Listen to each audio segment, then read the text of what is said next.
दोस्तों, क्या आप भी इस चीज से परेशान हो चुके हो कि कुछ लोग तो ऐसे होते हैं जो वो चाहें वो दूसरे लोगों से करवा लेते हैं, और वहीं चाहे आप जितना कुछ कर लो, लोग आपके मुताबिक एक भी चीज नहीं करते हैं, वो बिल्कुल भी आपकी बात को नहीं मानते हैं। तो इसके पीछे का रीजन क्या होता है, ऐसा होता क्यों है, इसके पीछे कौन सी एक वो ऐसी स्किल है जो कि काम करती है, जिसको सीखने के बाद आप चाहें जो भी चाहते हो वो दूसरे लोगों से करवा सकते हो, कुछ भी अपनी बात मनवा सकते हो।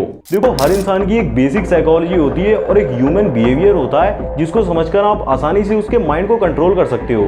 इसीलिए आज की इस वीडियो में मैं आपको how to analyse people book से 13 ऐसे रूल्स के बारे में बताने वाला हूं जो कि आपको एक मैनिपुलेटर से निपटने में और उससे बचने में हेल्प करेंगी। इन रूल्स को जानकर आप आसानी से एक मैनिपुलेटर को पहचान पाओगे, और साथ ही 7 ऐसी डार्क साइकोलॉजी ट्रिक्स के बारे में बताने वाला हूं जिनकी हेल्प से आप मैनिपुलेटर से तो निपट ही जाओगे और किसी की बॉडी लैंग्वेज को भी आसानी से रीड कर पाओगे। तो ये वीडियो आपके लिए काफी ज्यादा इंफॉर्मेटिव होने वाला है, इसलिए वीडियो को लास्ट तक जरूर से देखना।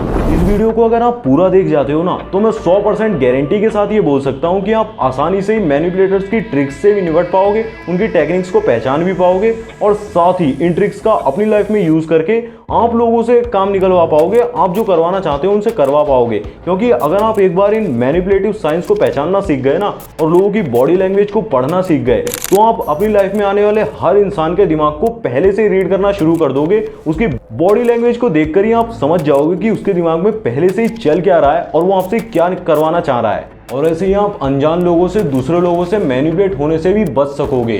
तो वीडियो का जरा सा पार्ट भी बिल्कुल भी स्किप मत करना, क्योंकि अगर आप मैनिपुलेटर्स के बारे में जानना चाहते हो ना, तो ये वीडियो आपके लिए लाइफ चेंजिंग होने वाला है। वीडियो को स्टार्ट करने से पहले बस एक छोटी सी रिक्वेस्ट करना चाहूंगा कि अपने रूम के डोर वगैरह सब लॉक कर दो, विंडोज को लॉक कर दो और अपने कान में हेडफोन्स वगैरह डाल लो। बिल्कुल भी डिस्ट्रैक्शंस नहीं होने चाहिए। बहुत ही ज़्यादा आसान लैंग्वेज में, आसान भाषा में समझाने की कोशिश करूंगा कि कैसे लोग आपको मैनिपुलेटर्स करते हैं और एक रियल मैनिपुलेटर की पहचान क्या होती है। तो वीडियो को एंड तक देखना। चलिए जानते हैं एक एक करके इस बुक के जितने भी चैप्टर्स हैं उनके बारे में। वैसे तो इस बुक में 5 चैप्टर्स हैं, लेकिन इसमें से ही फर्स्ट चैप्टर है, उसका नाम है 13 लॉज ऑफ मैनिपुलेशन। देखो, दिन भर में आप जो भी काम करते हो, जिस चीज़ के बारे में भी ज़्यादातर समय सोचते हो, उसमें कहीं ना कहीं किसी पर्सन के द्वारा या फिर किसी कम्युनिटी के द्वारा आपको कंट्रोल किया जा रहा होता है, आपके माइंड को मैनिपुलेट किया जा रहा होता है। और इसमें सबसे बड़ा हाथ होता है social media, traditional media, newspaper, गोदी चैनल्स, मीडिया एडवर्टाइजमेंट, और यहाँ तक कि कलीग्स, फ्रेंड्स और फैमिली मेम्बर के माध्यम से ही आपको मैनिपुलेट किया जाता है। मतलब आपके डेली रूटीन में जो भी आप काम कर रहे होते हो ना, उन सब में इन सभी लोगों का और सभी चीज़ों का बहुत बड़ा रोल होता है। अब इस तरह से मैनिपुलेटर्स आपकी लाइफ में कई रूपों में आ सकते हैं, लेकिन उन सभी में एक चीज़ बिल्कुल ही कॉमन होती है, बिल्कुल ही सामान्य होती है। वो ये है कि सभी धोखेबाज होते हैं। उन्हें आपकी फीलिंग्स की बिल्कुल भी परवाह नहीं होती है। उन्हें जो चाहिए ना, वो उसके लिए चाल चलते हैं, और सिर्फ उन्हें एक चीज़ इंपॉर्टेंट होती है उनकी लाइफ में कि उन्हें उनका विशिंग रिजल्ट मिलना चाहिए। मतलब वो रिजल्ट की इच्छा रखते हैं, वो उनको मिलना चाहिए। बाकी आप भाड़ में जाओ, उससे उन्हें बिल्कुल भी परवाह नहीं होती है। वो किसी भी हद तक गिर सकते हैं, आपको बिल्कुल ही नीचा दिखा सकते हैं, सिर्फ इसीलिए कि उन्हें सुख मिल सके, उनका जो विशिंग रिजल्ट है ना वो पूरा हो सके। अब देखो, हर मैनिपुलेटर की अपनी कुछ अलग मैनिपुलेटिव टेक्निक्स हो सकती हैं, लेकिन इस बुक में 13 लॉस ऑफ मैनिपुलेटर के बारे में बताया गया है। मतलब 13 ऐसी निशानियों के बारे में बताया गया है कि जिसे हर मैनिपुलेटर किसी ना किसी तरीके से घुमा फिरा के जरूर से यूज करता ही है। तो इसे थोड़ा ध्यान से सुनो। लॉ नंबर 1, झूठ बोलना और सच्चे इरादों को छिपाना। मैनिपुलेटर्स के लिए झूठ बोलना सबसे बेस्ट और ओल्ड तरीका रहा है लोगों को अपने जाल में फंसाने के लिए। लेकिन जब तक आपको उनके झूठ का पता लगता है, तब तक बहुत देर हो चुकी होती है। लेकिन मैनिपुलेटर्स अपने इरादे को पूरा करने के लिए, अपने एम को पूरा करने के लिए धोखे का भी यूज कर सकते हैं। और ये वो इसीलिए करते हैं क्योंकि वो हमेशा ही आपसे फायदा बनाए रखने के लिए, मतलब रेगुलरली आपसे फायदा मिलता रहे और आपको ये पता ना लग पाए कि उनका असली इरादा क्या है, वो आपसे क्या करवाना चाहते हैं। और कुछ ऐसे मैनिपुलेटर्स भी होते हैं जो कि फालतू में ही झूठ बोल सकते हैं, क्योंकि उन्हें लोगों के इमोशंस के साथ खेलना बहुत ही ज्यादा पसंद होता है। लॉ नंबर 2, ध्यान आकर्षित करना। मैनिपुलेटर्स हमेशा ही सेंटर ऑफ अटेंशन बनकर रहते हैं, क्योंकि यही चीज उन्हें वैलिड बनाती है और उनके अहंकार को बढ़ावा देती है, और इसकी उन्हें सख्त जरूरत होती है। और इसी अटेंशन का यूज करके, इसी अट्रैक्शन का यूज करके वो हमेशा रिलेशनशिप में किसी ना किसी चीज़ को लेकर झगड़ा करते ही रहते हैं, फिर वो वाकई में कोई मुद्दा हो भी या फिर नहीं। Law number 3, emotional behaviour show करना। बहुत ज़्यादा इमोशनल लोग भी मैनिपुलेटर्स हो सकते हैं, क्योंकि जब उनका काम नहीं बन पाता है ना, तो वो आपको इमोशनल करके अपना काम निकलवाने में, अपना काम पूरा करने में लग जाते हैं। रोना धोना शुरू कर देते हैं, ड्रामेबाजी करना शुरू कर देते हैं। Law number 4, victim card play करना। जब आप इस तरीके के मैनिपुलेटर्स से बात करते हैं और उन्हें अपनी प्रॉब्लम्स के बारे में बताते हैं, तो वो आपको बुरा महसूस कराने के लिए ऐसा रिएक्ट करते हैं कि जो आपकी सिचुएशन है ना, जो भी आप प्रॉब्लम बता रहे हो, उससे बदतर तो उनकी सिचुएशन है, उससे बेकार तो उनकी सिचुएशन हुई पड़ी है। और वो ऐसा इसीलिए करते हैं ताकि वो आपका ध्यान आकर्षित कर सकें, आपकी अटेंशन है ना जो अपनी ओर खींच सकें। लॉ नंबर 5, उन्हें हर चीज़ का क्रेडिट लेने का शौक होता है। मैनिपुलेटर्स हमेशा ही अपने अंडर काम करने वाले लोगों से उनके काम का क्रेडिट ले लेते हैं और ऐसा दिखाते हैं कि जो भी काम आपने उनके लिए किया हुआ है ना, वो सिर्फ उन्हीं ने किया है, बल्कि आपने नहीं किया है। उसका सारा क्रेडिट जो है ना, उन्हीं के पास जाना चाहिए।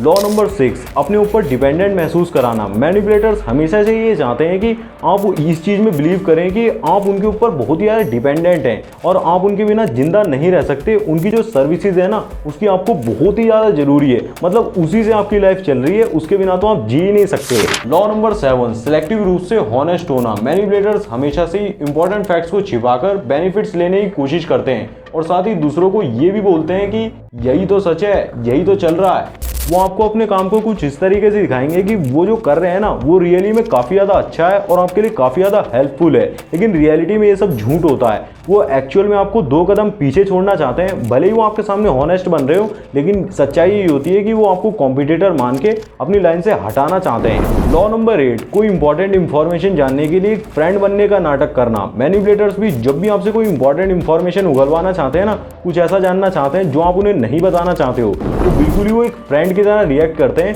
और जैसे ही उनका काम पूरा हो जाता है, उन्हें वो पता लग जाता है जो आप उन्हें नहीं बताना चाहते थे, वैसे ही वो आपसे दूरी बना लेते हैं और फिर दोबारा से आपसे नहीं मिलते हैं। लॉ नंबर 9, नॉन कमिटेड होना। जो भी इंसान कमिटेड होने के लिए तैयार नहीं है ना, वो एक मैनिपुलेटर है, वो आपका दोस्त नहीं है। और कभी भी अगर उन्हें किसी भी चीज़ की जिम्मेदारी लेने के लिए बोला जाए ना, तो वो कमिटेड होने के लिए झिझकेंगे और हमेशा ही उस चीज़ को टालने की कोशिश करेंगे और ऐसे लोग हमेशा लवर्स में देखे जाते हैं। लॉ नंबर 10, हमेशा ही चुप रहने का गेम खेलना। कई बार ऐसा होता है कि उन्हें सब कुछ पता होता है, लेकिन फिर भी वो ऐसे बिहेव करते हैं कि उन्हें कुछ पता ही नहीं है। उनके दिमाग में सब कुछ चल रहा होता है, उन्हें पहले से ही पता होता है कि सिचुएशन में क्या होने वाला है, किसने झूठ बोला है, किसने सच बोला है, लेकिन फिर भी वो चुप रहेंगे और सामने वाले के दिमाग में क्या चल रहा है उसे जानने के लिए पूरी तरीके से कोशिश करेंगे और सामने वाले पर हावी हो जाएंगे। लॉ नंबर 11, हमेशा अपने आप को बचाने के लिए अपनी गलतियों का ब्लेम दूसरे लोगों पर डालना। और एक ये बिग साइन है कि वो एक मैनिपुलेटर है।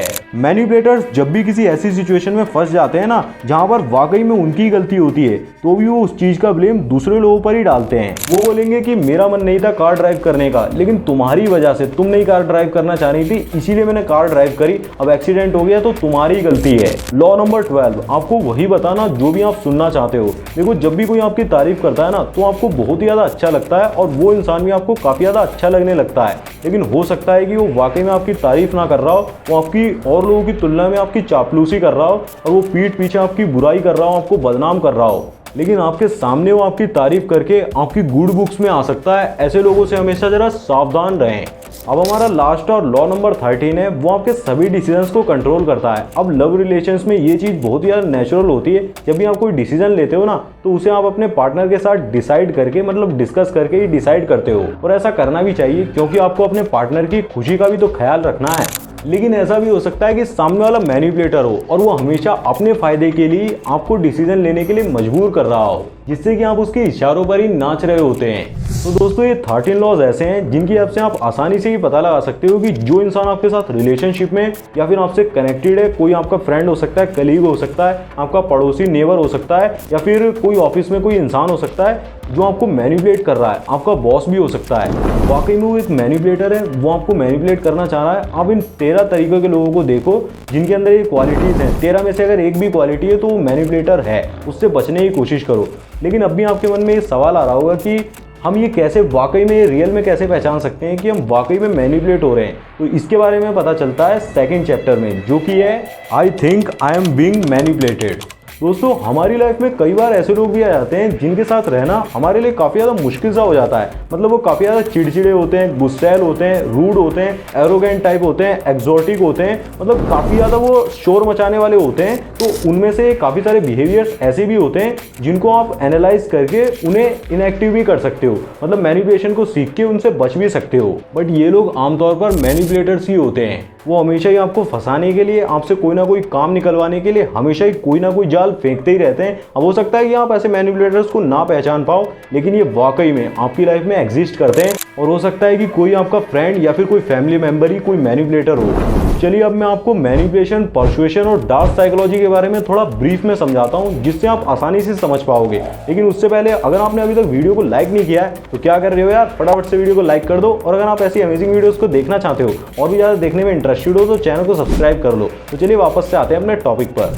देखो, चाहे ये बिहेवियर कितना ही ज़्यादा बुरा क्यों ना हो, फिर भी आप डायरेक्टली किसी भी इंसान को मैनिपुलेटर नहीं कह सकते हो, क्योंकि ऐसा करना किसी भी इंसान के या फिर आपके ही कैरेक्टर के विरुद्ध होता है। अगर सिंपल वर्ड्स में कहूँ ना, वाकई में आपको पता लग गया है कि सामने वाला एक मैनिपुलेटर है, वो वाकई में आपसे काम निकलवाना चाह रहा है और उसके इरादे बहुत ही ज़्यादा गलत है, लेकिन फिर भी आप उसे डायरेक्टली मैनिपुलेटर कहकर नहीं बोल सकते हो, क्योंकि ऐसा करना सामाजिक रेगुलेशंस के खिलाफ होता है। ये किसी को भी पसंद नहीं आता है। अब इस चैप्टर में आगे डार्क ट्रायड के बारे में बताया गया है। डार्क ट्रायड में हमारी 3 डार्क पर्सनैलिटीज आती हैं, 3 डार्क बिहेवियर्स आते हैं। पहला होता है नार्सिसिज्म, साइकोपैथ और तीसरा होता है मैकियावेलियन। अब इन तीनों ही पर्सनैलिटीज के बारे में मैं आपको इस वीडियो में और इस वीडियो में काफी यार डिटेल में बता चुका हूँ। दोबारा से वही बातें बताकर आपका टाइम वेस्ट बिल्कुल भी नहीं करूंगा, लेकिन फिलहाल थोड़ा सा शॉर्ट में थोड़ा ही समझा देता हूँ ये तीनों पर्सनैलिटीज होती क्या है, ताकि जिन लोगों ने उस वीडियोस को नहीं देखा ना, उन वीडियोस को, वो भी आसानी से रिलेट कर पाए। अब सबसे पहले जो एक नार्सिसिस्ट पर्सनैलिटी वाला इंसान होता है ना, वो बहुत ही ज्यादा सेल्फिश होता है।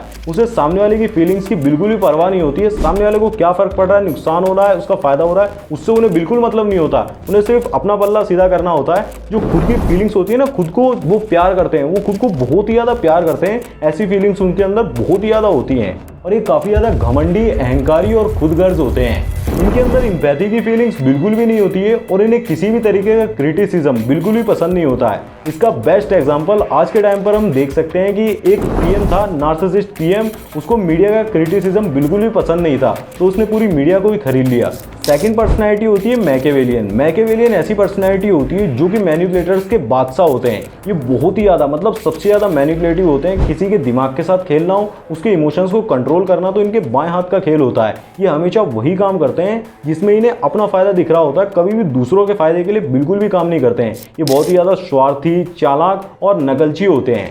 थर्ड होते हैं साइकोपैथ। साइकोपैथ ऐसे लोग होते हैं जो किसी कारण की वजह से, या फिर कह सकते हैं कि उनकी परवरिश ही ऐसे की गई होती है जिसके कारण वो किसी क्रिमिनल बिहेवियर को अडॉप्ट करने पर मजबूर हो जाते हैं। और ये एक डिसऑर्डर होता है, मतलब एक तरीके का बिहेवियर होता है जो भी लोग अडॉप्ट कर लेते हैं, उसके बाद वो एक साइकोपैथ बन जाते हैं। जैसे कि वो जोकर में दिखाया गया था, हमें वो जोकर था, और एक विलन में वो कैरेक्टर दिखाया गया था। और इस चैप्टर में कई बार सैडेस्ट वर्ड को भी दिखाया गया है, क्योंकि डार्क ट्रायड पर्सनैलिटी वाले लोगों में कई बार अपने बिहेवियर के भीतर सैडेस्ट बिहेवियर को ओवरलैप करने की कैपेसिटी रखते हैं। अब हो सकता है कि आपने भी अपनी लाइफ में 1-2 बार सैडिस्ट का सामना जरूर से किया हो, और हो सकता है कि अभी भी आपकी लाइफ में एक सैडिस्ट इंसान हो। अगर आपकी लाइफ में कोई ऐसा इंसान है जिसको आप जानते हो जो जानबूझकर ही इमोशनली लोगों को नुकसान पहुंचाता है और उससे काफी ज्यादा खुश होता है, तो वो एक सैडिस्ट है।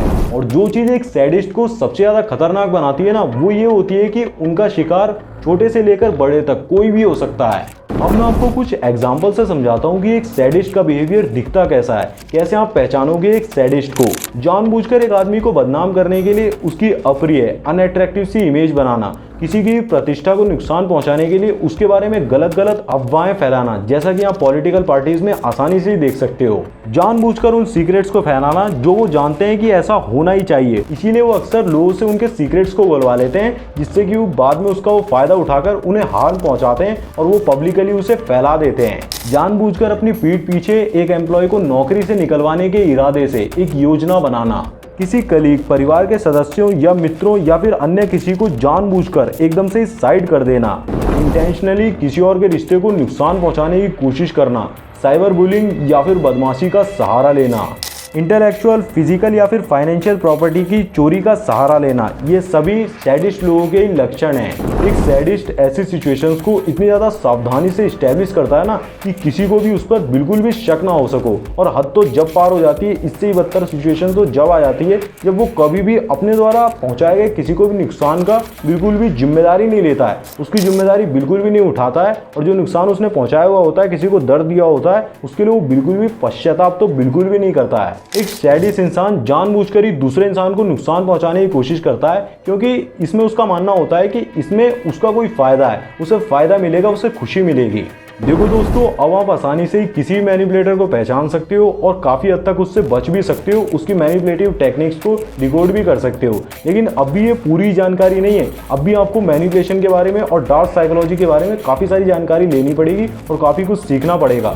अब हमारा थर्ड चैप्टर है the dark side of manipulation, fourth chapter है the 7 strategies to reading body language, और फिफ्थ चैप्टर है dealing with the manipulators in your life, और साथ ही इन सब के कंक्लूजन के बारे में भी जानना है। बट अगर मैं सारे चैप्टर्स को इसी पार्ट में बताने बैठ जाऊंगा ना तो ये वीडियो काफ़ी ज़्यादा लंबा हो जाएगा और आप हो सकता है कि आप बोर भी हो जाएं। तो ये सारी चीज़ें मैं आपको नेक्स्ट पार्ट में बताऊंगा, मतलब जो नेक्स्ट वीडियो आएगा ना उसी में बताऊंगा। तो ये वीडियो अगर आपको वाकई में अच्छा लगा है ना, इन्फॉर्मेटिव लगा है, कुछ भी सीखने को मिला है, तो चैनल को सब्सक्राइब जरूर कर लेना, क्योंकि नेक्स्ट पार्ट का नोटिफिकेशन जो है ना वो अगर आपने मिस कर दिया ना तो आप काफ़ी कुछ मिस कर दोगे, क्योंकि वो वीडियो इससे भी ज़्यादा इंफॉर्मेटिव होने वाला है। उसमें हम प्रैक्टिकली ये जानेंगे कि आप रियल लाइफ में मैनिपुलेटर से डील कैसे करोगे, उनसे कैसे निपटोगे। और अगर आप डार्क साइकोलॉजी की कुछ अमेजिंग ट्रिक्स के बारे में जानना चाहते हो तो स्क्रीन पर एक प्लेलिस्ट का लिंक आ रहा होगा, उसमें क्लिक करके उन्हें भी चेक कर सकते हो, वो भी आपके लिए काफ़ी ज़्यादा हेल्पफुल होंगी। मैं मिलूंगा आपसे उन्हीं वीडियोज़ में, तब तक के लिए बाय, जय हिंद, जय भारत।